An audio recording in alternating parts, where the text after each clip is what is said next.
Hola, bueno, vamos a hablar ahora sobre lo que responde a biología y fisiología de la digestión, que es lo correspondiente al tema 3, parte 1, ¿sí?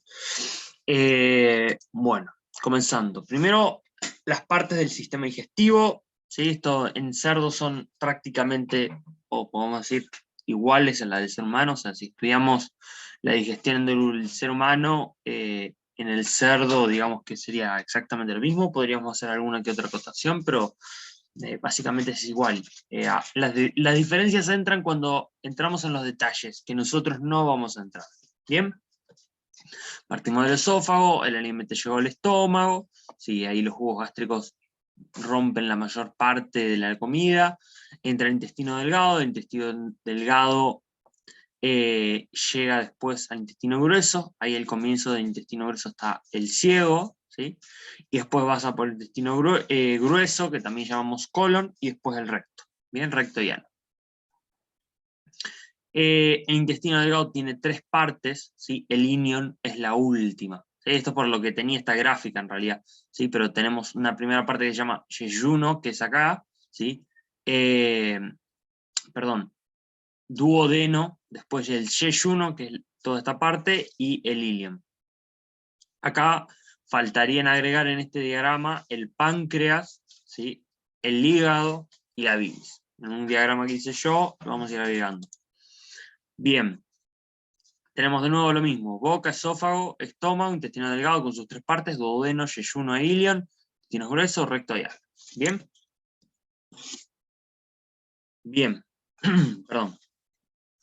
El esófago en algunas especies, como son las aves, la gallina para nuestro interés, ese esófago se ensancha, tiene una especie de bolsa, ¿sí?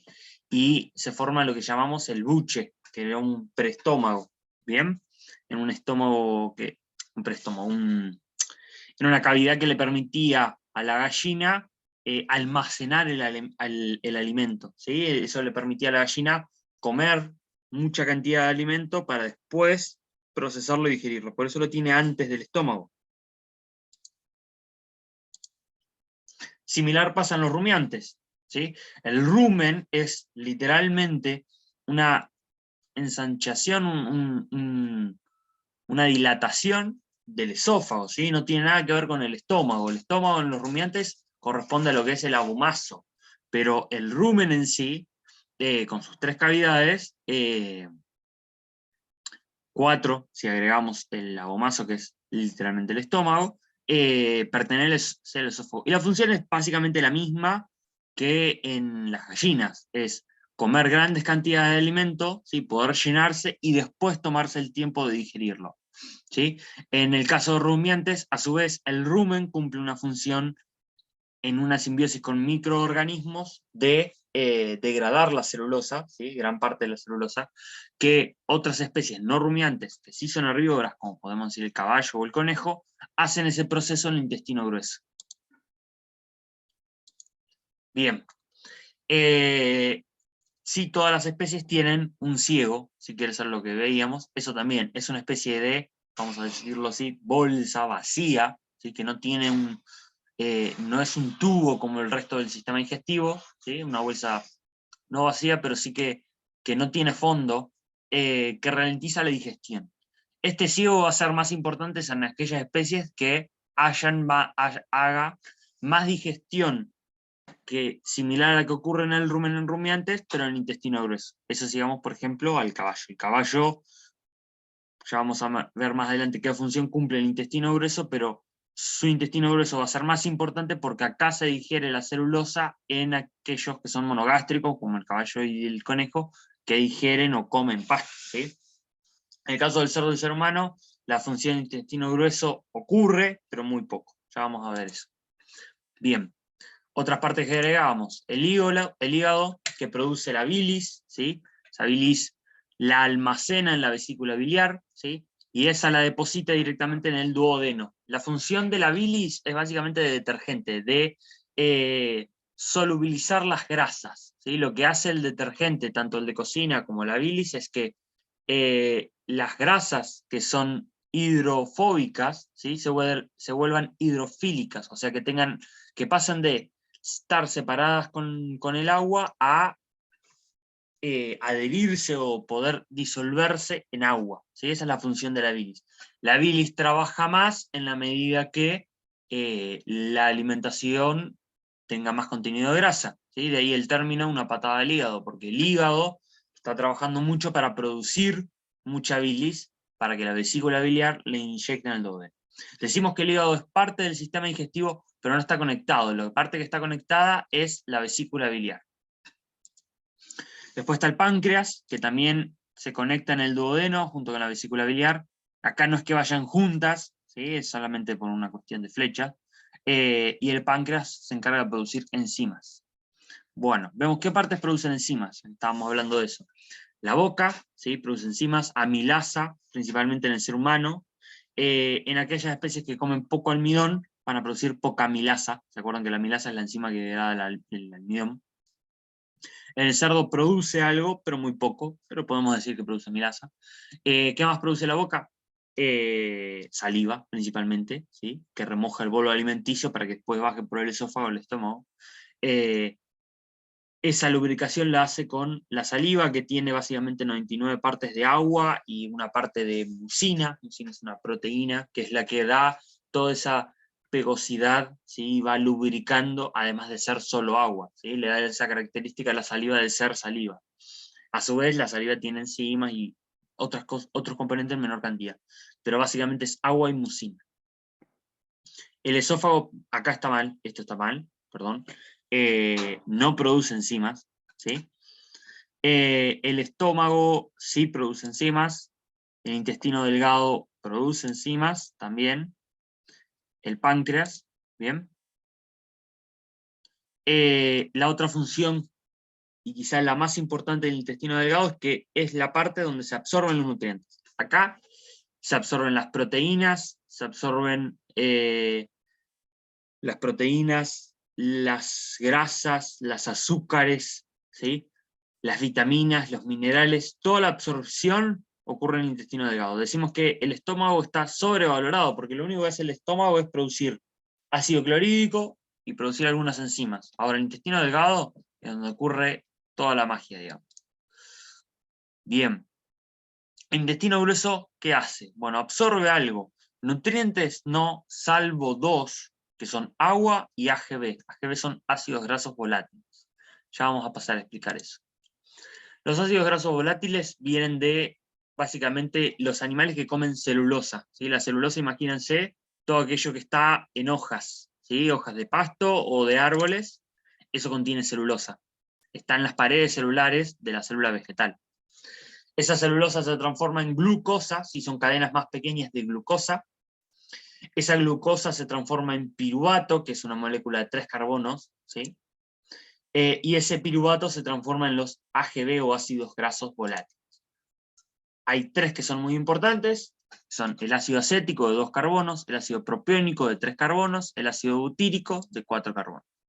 Todo ese proceso ocurre en el intestino grueso, en los monogástricos, que sería el cerdo, el ser humano, el caballo y el conejo, o en el rumen, ¿sí? De la oveja y la vaca, básicamente.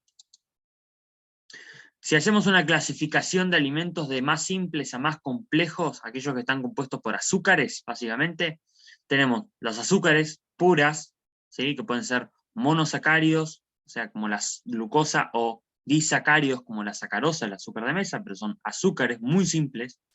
El almidón, que son cadenas muy largas de esos azúcares simples.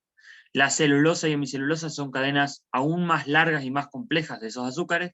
Y la lignina, que digamos que no es una cadena de azúcares, pero podríamos meterla ahí en la misma bolsa, porque también está en las paredes celulares, ¿sí? Los rumiantes, como la vaca y la oveja, tienen un rumen que les permite degradar desde azúcares a celulosa y hemicelulosa, ¿sí? Ellos pueden degradarlo y pueden obtener grandes cantidades de energía. Ahora, los monogástricos, como el ser humano y el cerdo, ¿ocurre este proceso? Sí, pero es muy poco importante, casi no es importante, ¿sí? Un cerdo, si comiera y quisiera vivir de comer pasto, o sea, si yo dijera voy a alimentar a mi cerdo con fardo, no, se va a morir, ¿sí? La proporción de energía que puede aceptar un cerdo que puede digerir de la celulosa es muy mínimo. ¿Ocurre el proceso? Sí, pero digamos que se lo estoy explicando básicamente porque ocurre en rumiantes, y para diferenciar esto, ¿sí? En rumiantes este proceso que ocurre, que hacen los microorganismos dentro del rumen, es muy importante. Ahora, en monogástricos, poco a nada importante. Bien, podemos comparar el sistema digestivo, ahora entendiendo cada parte, entre especies. El ser humano, ¿sí? Similar al que vimos recién, pero ven que el ciego es muy chiquito. Comparen ahora el ciego, ¿sí? Ven que en el cerdo el intestino delgado es mucho más largo, ¿sí? Eso es porque consume alimentos más complejos, ¿sí? Que lo que nosotros comemos alimentos relativamente más sencillos. Ellos comen en la naturaleza, imagínense esto, un cerdo, un jabalí come raíces, ¿sí? O almidón en forma de granos si se lo damos de comer nosotros, ¿sí? No come como nosotros frutas y granos de alto valor energético, carne, ¿sí? El ciego está más desarrollado, ¿sí? El grueso también. Ahora vamos al perro, ¿sí? El perro casi no tiene intestino grueso, porque no come pasto el perro, ¿sí? Pero sí tiene un intestino delgado, bastante importante, ¿sí? No tan largo como el del cerdo, pero tiene, ¿sí? Lo que sí tiene importancia en el perro, el estómago, ¿sí? Porque él digiere carne, come carne, entonces la digestión de la carne, no la absorción de los nutrientes, pero sí su procesamiento de carne a aminoácidos simples ocurren todo en el estómago. El orangután, bien parecido al nuestro, ven que acá el ciego es más grande, el intestino delgado es más largo, el grueso también. ¿Esto por qué es? Y porque el orangután come más frutas y semillas que nosotros. El orangután no come carne, por ejemplo, el ser humano sí. El orangután tiende a comer alimentos menos procesados. Nosotros comemos, vamos a poner un ejemplo, pan, harinas, ¿sí? Que son alimentos que nos dan energía prácticamente servida, ¿sí? El orangután tiene que digerir todos esos granos que come para que obtengan la energía. Canguro, otro ejemplo, ¿sí? Acá el estómago es completamente distinto, no vamos a entrar en detalles, ¿sí? Pero para que vean que la parte en el caso del canguro tiene una cavidad estomacal distinta, ¿sí? En el caso de la oveja y también de la vaca, tenemos los tres preestómagos, ¿sí? Que llamamos rumen, un intestino delgado tremendamente largo, ¿sí? Un ciego bien desarrollado y un intestino grueso bastante importante también, ¿sí? Digamos, vemos que estos animales comen puramente celulosa ya, ¿sí? Todo de acá, de la oveja para atrás, no comían tanta celulosa, ¿sí? Pero estos, sí, oveja y vacas. Caballo, ya come puramente celulosa, ven el ciego gigante, ¿sí? Si lo comparamos con el nuestro, el caballo sí puede digerir la celulosa, ¿sí? Y el intestino grueso también, mucho más desarrollado. Koala, lo mismo. Un animal que por su tamaño no debería comer celulosa, pero lo hace. Eso hace que su intestino, su ciego y su intestino grueso sean exageradamente largos, más para una especie tan chiquita. Eso podemos relacionarlo con algunos conceptos que ustedes tengan en el tema 2, ¿sí? Entra de qué hablar el koala y también el oso panda, ¿sí? Por qué comen lo que comen y cómo viven y por qué viven así. Bien, lo otro que entra para tema 3 parte 1 es lo referido a respiración celular. Celular ocurre en las células, ¿sí? La respiración celular ocurre en todas las células del cuerpo humano o animal, y en todas aquellas células que son células eucariotas, ¿sí? Recordábamos qué es lo que hacía que una célula sea eucariota. Podemos hablar del núcleo y que tenía organelas, básicamente que tiene organelas, ¿sí? Pero lo más importante, la organela más importante que hace que una célula bacteriana se diferencie de una eucariota, ¿sí? Lo único y lo más importante es la presencia de la mitocondria, ¿sí? La mitocondria evolutivamente en algún punto era una bacteria, o sea, que nuestra célula, la célula eucariota, fagocitó, ¿sí? Se la embullició, digamos que la envolvió y le hizo parte a esa bacteria, mitocondria, de su célula, y eso le permitió desarrollarse mucho más, ¿sí? Entonces, en un paso inicial, lo que diferenció células bacterianas de células eucariotas es básicamente la presencia de mitocondria. La mitocondria, acá tienen un mapa. Básicamente lo más importante es que existe una doble membrana. Una membrana, que es esta línea amarilla, que es la propia de la mitocondria, ¿sí? De ella como una bacteria, y la otra membrana, que es la de la célula eucariota, ¿sí? Que es la roja. ¿Sí? Esto genera una doble membrana, que es lo que hace la característica y es lo que permite que ocurra la respiración celular. ¿Sí? Una bacteria común y corriente no puede hacer la respiración celular por más que tenga las enzimas o todo el aparato que necesita para hacer la respiración celular, porque no tiene esta doble membrana. Ocurren cosas dentro de esta doble membrana que son necesarias que existan. Hay 4 pasos. El primero, glucólisis. La molécula más sencilla de alimento, que decíamos, era la glucosa, ¿sí? Una molécula de 6 carbonos, es un azúcar. Esta se transforma en el paso 1, de glucosa, lisis, de ruptura. Ruptura de la glucosa. La glucosa se transforma en piruvato, una molécula de 3 carbonos.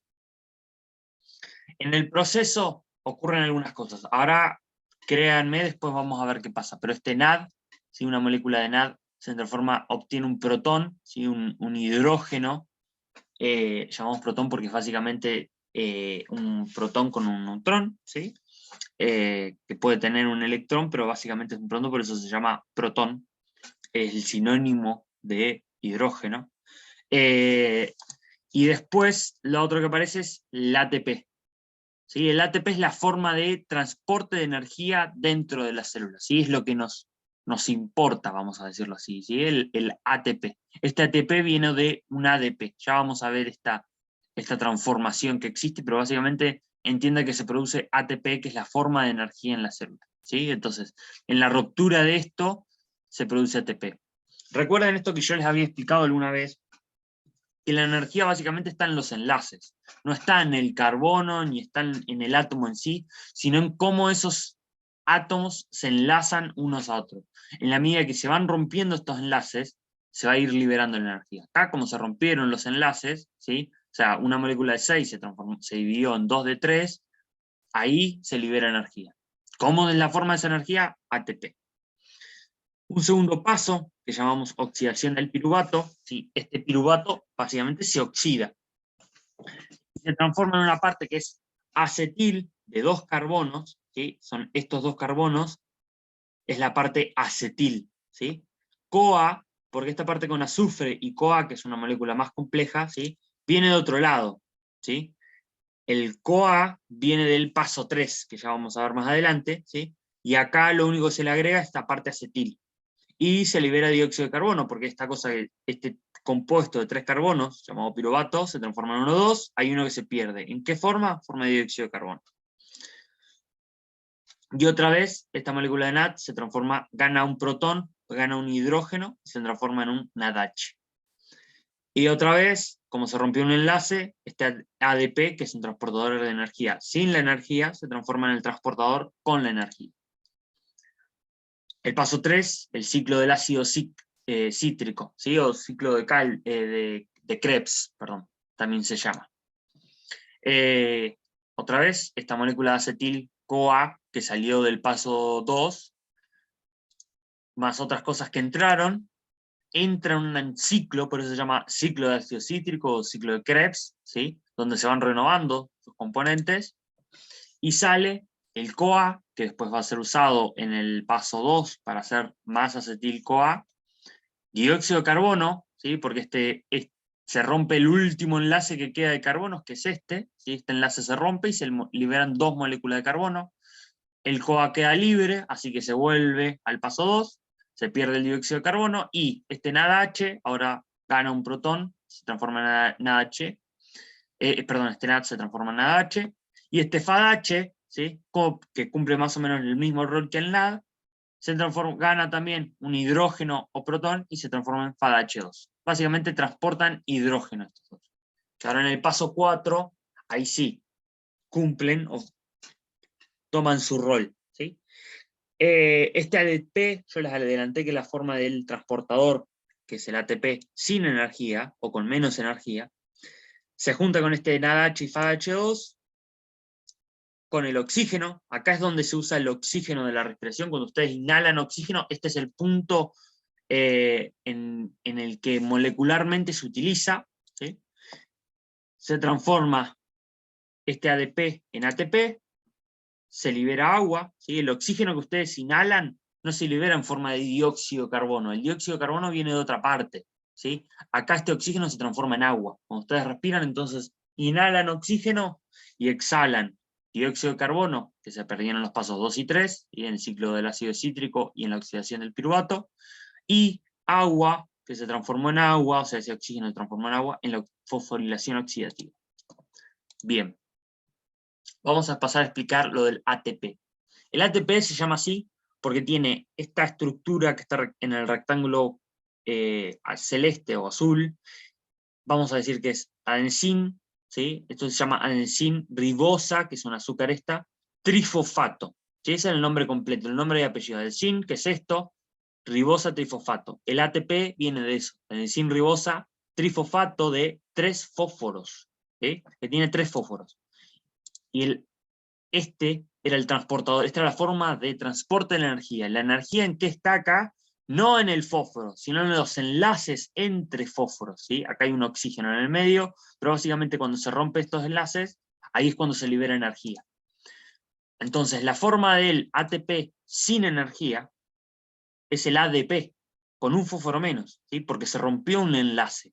Ahora quedó este adenosín ribosa, que es exactamente lo mismo, la A de la palabra, de la simplificación, adenosín ribosa, 2 fosfatos, 2 fósforos, ¿sí?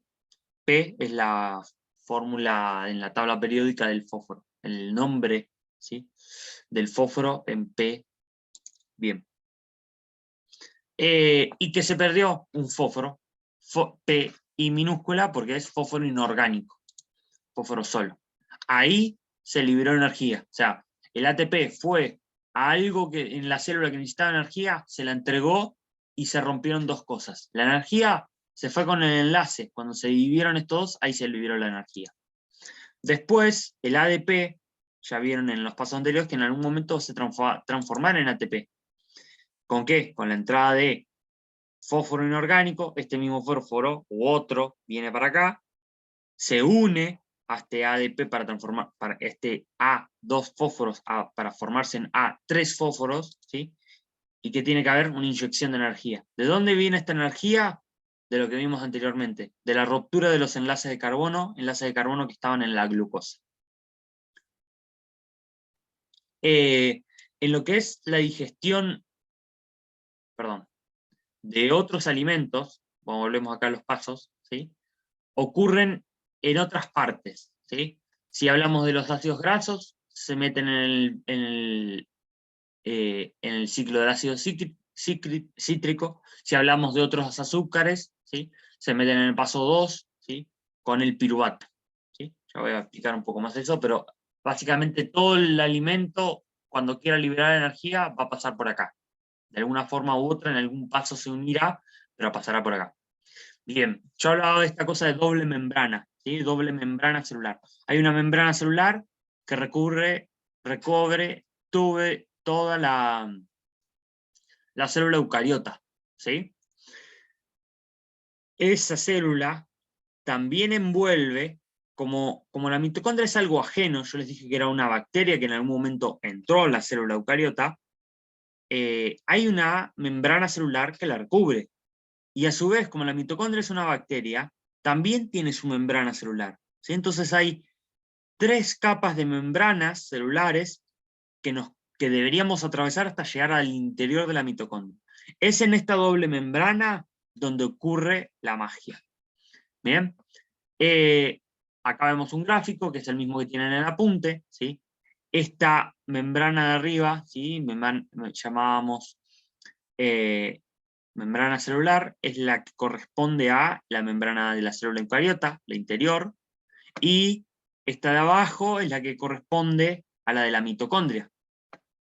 Y separábamos arriba, todo esto que está acá sería el citosol, ¿sí? O el citoplasma de la célula eucariota, y acá adentro la matriz mitocondrial, que es el interior de la mitocondria. Lo que está en el medio, ¿sí? Interfase mitocondrial, llamábamos, ¿sí? Puede tener un montón de nombres, pero básicamente es el espacio que está entre esos. ¿Bien? Paso 1, la glucosa se transforma en piruvato, se libera ATP y NADH. Este piruvato, el paso 1 ocurre en el citoplasma de la célula. El paso 1, el piruvato, perdón, se transporta al interior, a la matriz mitocondrial. Ahí el piruvato se transforma en acetil-CoA. ¿Sí? Ahí pasa el paso 2 y el paso 3. Se liberan todo eso, ya vimos, ATP, NADH, dióxido de carbono, FADH2, ¿sí?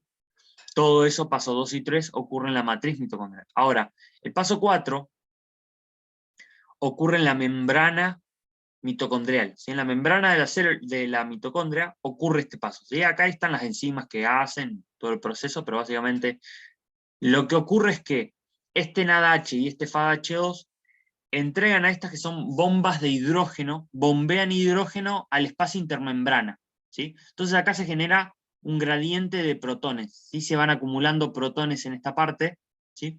Que después son bombeados y son los que en última instancia transforman el oxígeno en agua, ¿sí?